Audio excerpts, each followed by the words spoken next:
Shalom Bapak Ibu Saudara-saudari. Sepanjang minggu ini kita sudah merenungkan mengenai nasihat-nasihat Rasul Paulus untuk jemaatnya.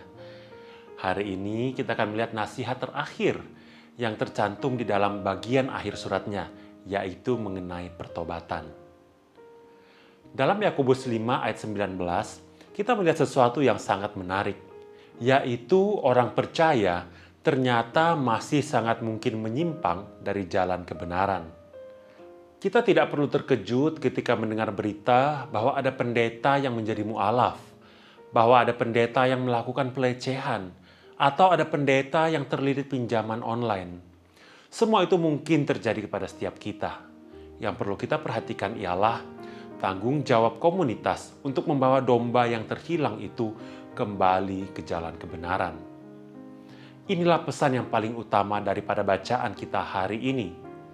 Siapapun Anda, jika Anda merasa menjadi domba yang hilang, jangan menutup diri apalagi menarik diri dari komunitas Anda.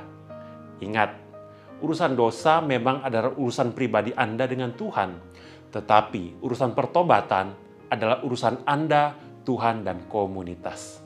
Kalau kita lihat, Rasul Petrus dan Yudas sama-sama meninggalkan Tuhan. Tetapi, mengapa yang dipulihkan hanya Rasul Petrus, sedangkan Yudas tidak dipulihkan? Karena hanya Rasul Petrus yang tidak menutup diri dan tidak menarik diri dari komunitas. Sebagai komunitas, mari kita tidak menghakimi saudara-saudara kita yang sedang menjadi domba terhilang. Mari kita rangkul dan tolong mereka untuk pulih. Jangan lupa bahwa setiap kita mungkin jatuh. Dan ketika kita jatuh, apakah kita ingin ditolak dan dihakimi? Tentu setiap kita ingin dirangkul dan ditolong, bukan? Untuk itu, mari kita saling merangkul dan saling memulihkan satu sama lain. Iblis selalu mencoba untuk menarik kita jauh dari Allah.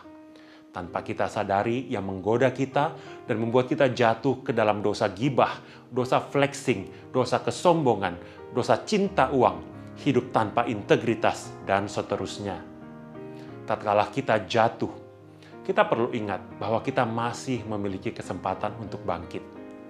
Hanya di dalam komunitas, kita dapat saling menolong satu sama lain. Kita dapat saling menegur, saling memulihkan. Tanpa komunitas, kita adalah domba hilang yang semakin dekat dengan bahaya. Tobat menurut agama-agama lain adalah menebus dosa dengan pahala-pahala. Tobat ala Kristen adalah datang kepada Allah, sang sumber rahmat itu, untuk meminta pengampunannya.